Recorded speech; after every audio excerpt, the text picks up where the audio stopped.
Welcome to the Haverhill Journal, where we give you a quick look at what's happening in our city. I'm Lindsay Paris. Later in the program, the Whittier Birthplace, one of Haverhill's cultural treasures, and its legendary namesake will be profiled, and we'll be stopping by the ESSEX Street Gateway Mural's restoration project. But first, this month, two brand new additions are making their debut at Riverside Park. The park's eastern end is enjoying a renaissance with a new walking trail spur and several stone overlooks built last year behind River's Edge Plaza. Today, we get the story behind 2025's enhancements, Art in the Park and the Edible Avenue.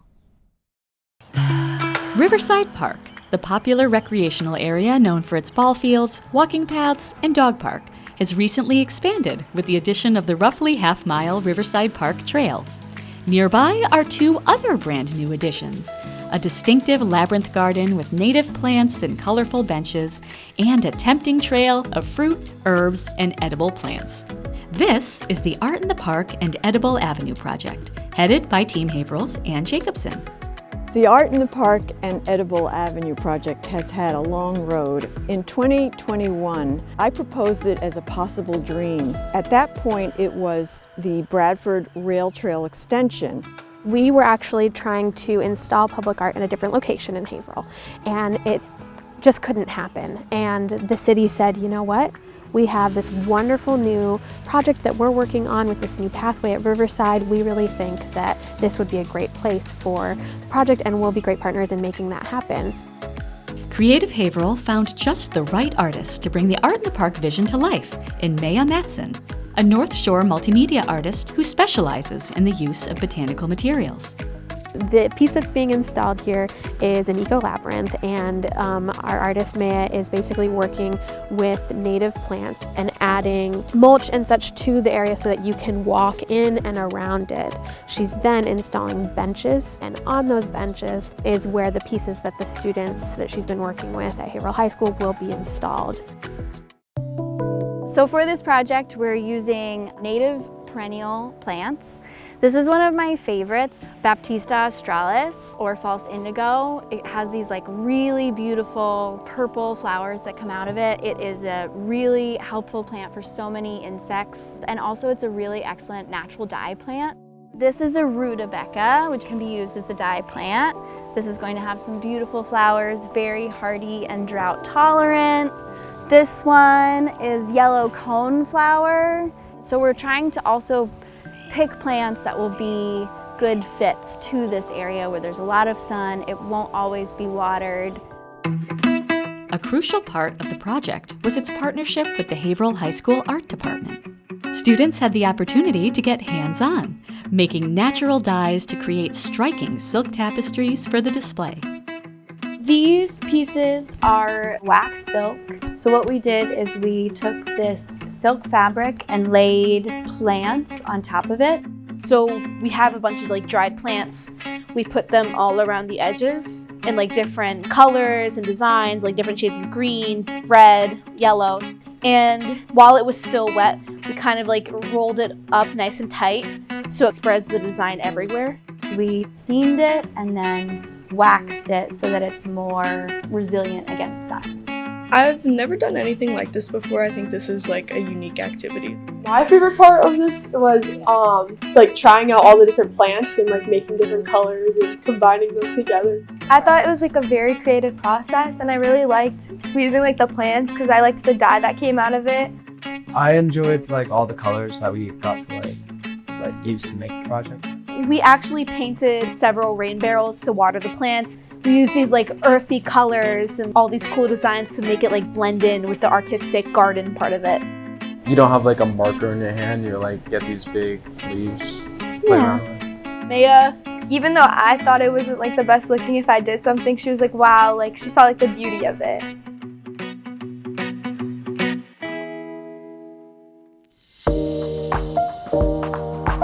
Edible Avenue is a walkway that contains trees, bushes, and perennials, of which one part, either the leaf, the bark, the berry, is edible. Our garden designer, when we were talking about the path, suggested raised beds as one element. I thought, well, let's make them handicapped accessible raised beds. Whittier Tech took our design and developed this incredible planter. And we put in strawberries, thyme, sage, oregano. Kids love walking by, and I've said to them, come get the strawberries before the birds do. The Haverhill Garden Club has worked with Team Haverhill and Brightside really from the beginning of this idea. We're working on a sign that will be educational and talk more about the concept of what I call an edimental, a plant that is both beautiful but has edible components that are a little surprising. What the plants are and why they're edible. We're also going to put QR codes on every plant. The Garden Club's mission statement includes the importance of educating the next generation about the beauty and importance of plants, and this totally fits our mission.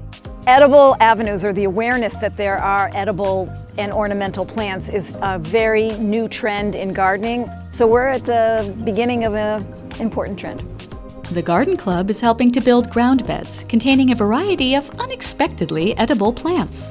The first bed that we've made the most progress on has spice bush, all parts of which are edible. We have blueberries, beach plum, and bee balm. This project would not have been possible without the support of several generous donors. The city had a big tree grant, and we were able to get many of the trees from the tree grant. The remaining plants, shrubs, bushes were donated by Noonan's Garden Center. We thank them so much. It made a tremendous difference to our project. Pentucket Bank gave us a very generous donation. We also had 2 wonderful donations from the Haverhill Cultural Council, a donation from Massachusetts Garden Federation and the Haverhill Garden Club. Art in the Park is expected to be completed on or close to the Haverhill High School graduation ceremony at the adjacent stadium, so graduates will be able to walk the labyrinth with their families. The Edible Avenue will continue to be built out throughout the summer. Riverside Park is one of the most important community resources. Everybody comes here from the time, I had 3 boys and I did all their sports here. This new pathway has added a tremendous new dimension, and everybody is so excited to see this new life in the park. When the folks from Creative and Team Haverhill brought me over here, they were like, we have such a unique community, and it's very profoundly obvious that that's true. We are creating this small pocket park, and we're actually investing very much in this small area and providing this really essential habitat. It's meant to be for season, and it's meant to last and to regrow. And because we have such strong partnerships for this, all of our organizations are planning to help continuously maintain this space together. I think people are so excited to see something different, to have a new space to walk through, to have something they can interact with, and to see change and progress. There's been a lot of questions. What is going on? With the Edible Avenue especially, people get to pick these plants and eat them and take them. With this eco-labyrinth installation, people get to walk it and experience it. And so getting to have that engagement piece is really exciting.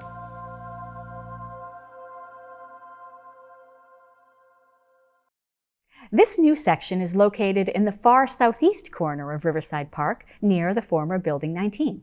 These installations are designed for 4-season enjoyment, but early to midsummer is a prime time to visit for beautiful blooms and a bountiful harvest. It's been standing watch diligently over Essex Street for more than a decade, but now the Gateway mural is in need of a facelift. The Haverhill Journal caught up with Team Haverhill's Jeff Grassie and artist James Shuster for an up-close look at how this epic artwork is being restored to its original glory.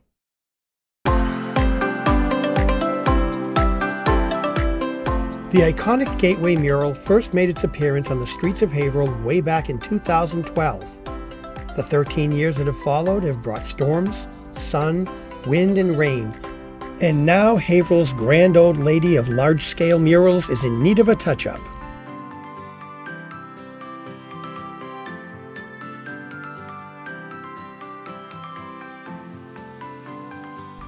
The Haverhill Journal met with Team Haverhill's Jeff Grassie, himself a participant in the original installation, to learn all about the restoration project currently underway.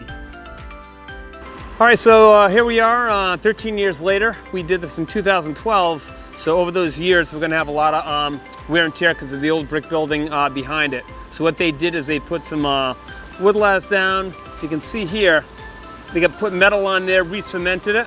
That has kind of worn away and torn apart. So what it does, that just kind of makes this bulge out as stuff is falling up behind it.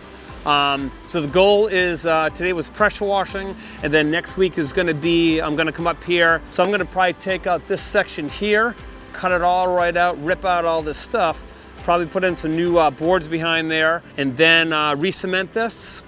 And then when the artist comes on the first week of June, he's gonna come in while I have it all prepped up, and then we're gonna start repainting and everything on here.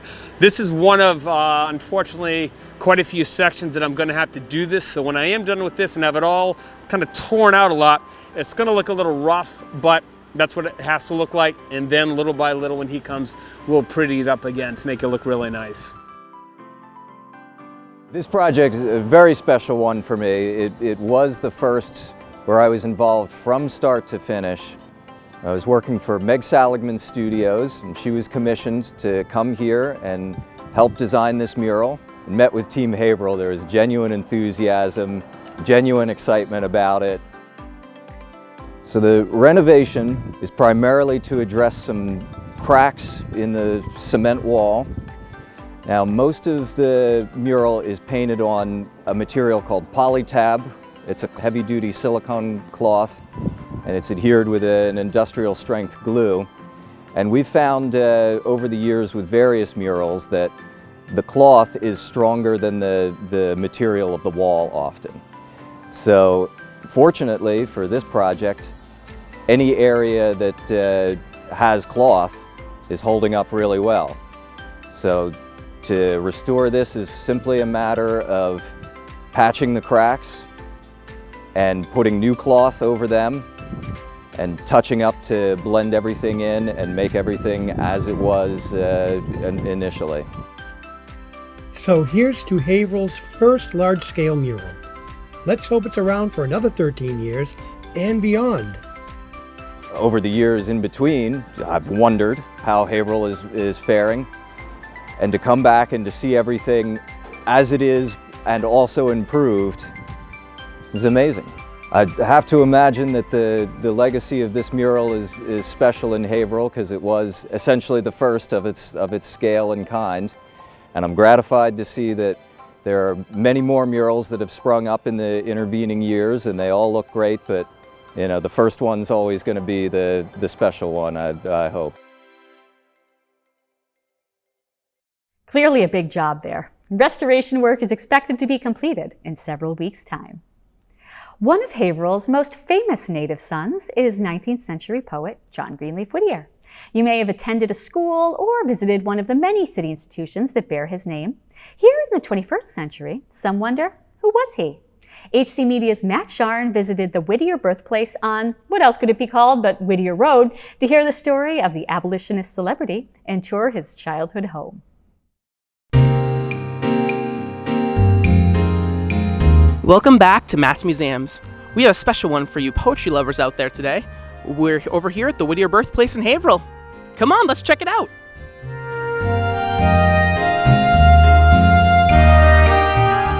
So this house was built in 1688 by Thomas Whittier. He's the first of the Whittier family to arrive here in Haverhill. So John Greenleaf Whittier, our most famous resident of this house, was a poet and an abolitionist. He was born here in December of 1807. He had a love-him or hate-him relationship, depending on how you fell on the issue of slavery.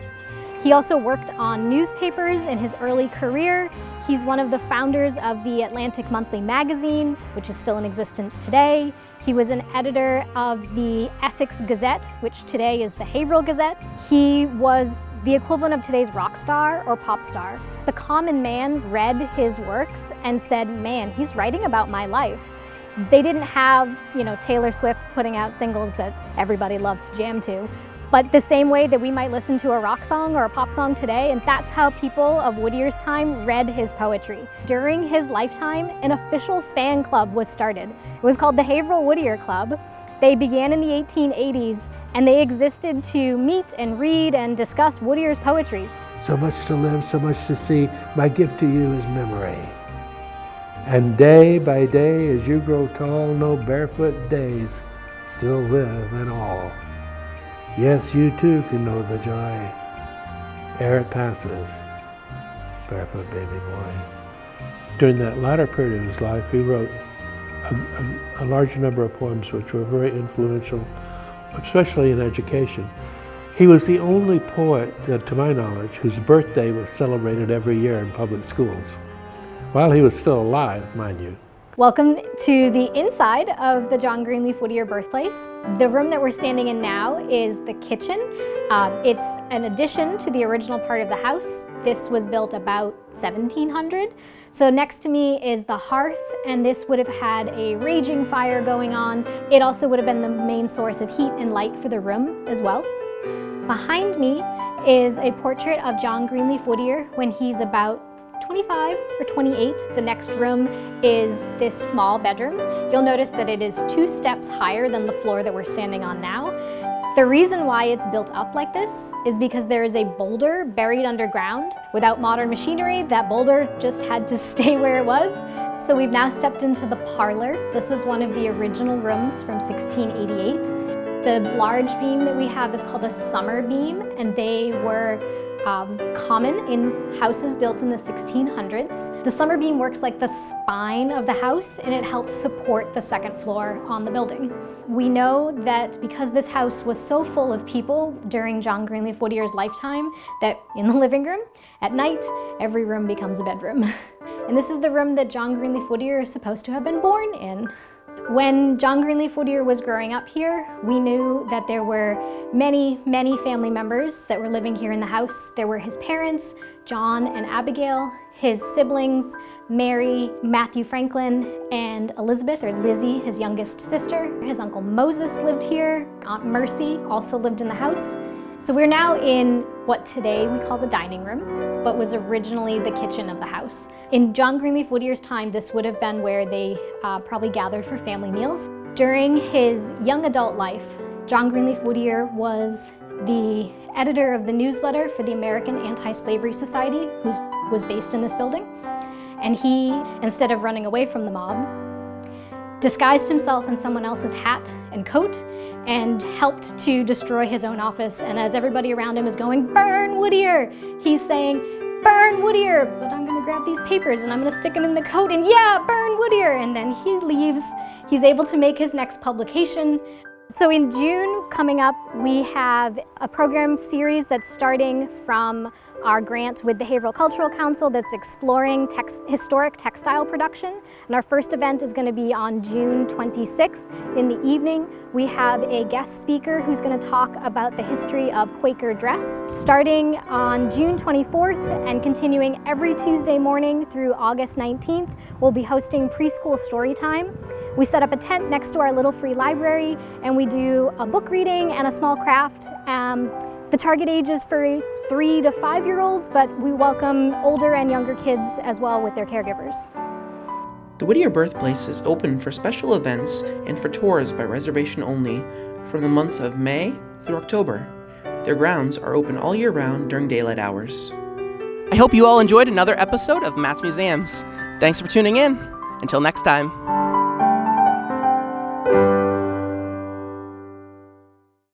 The Whittier Birthplace offers guided tours by appointment from May through October. But even if you don't step inside, the grounds with their fruit trees and 200-year-old dam are worth the trip. Friday, June 5th, watch HC Media's live stream of the 2025 Haverhill High School commencement ceremony. Coverage begins at 6 p.m. live on Channel 1072 and Education Channel 6, as well as our live stream at haverhillcommunitytv.org. At our website, click on the banner that says Haverhill High School graduation to go right to the stream and enjoy seeing over 400 graduates receive their diplomas at Haverhill Stadium. Love taking outdoor photos? HC Media is hosting an immersive photography workshop on Friday, June 27th with renowned professional travel photographer and adventurer Don Toothaker. This downtown Haverhill walking tour will cover the basics like exposure, aperture, and ISO. And Don will share tips and tricks on field shooting. Bring your own camera. Phone cameras, DSLRs, digital, or film are all welcome. This course is free and open to the general public, ages 12 and up. Registration is required, but there are only a few seats left. To register, email lparis@haverhillcommunitytv.org or call 978-372-8070. This course is supported in part by a grant from the Haverhill Cultural Council, a local agency supported by the Massachusetts Cultural Council. If you have a story or event you'd like to see featured on the Haverhill Journal, call us at 978-372-8070 or email info@haverhillcommunitytv.org, and don't forget to like us on Facebook or at our HC Media YouTube channel. And that's what's happening in Haverhill this month. I'm Lindsay Paris, and we'll see you next time with more of Haverhill's best stories. Thanks for watching, everyone. Good night.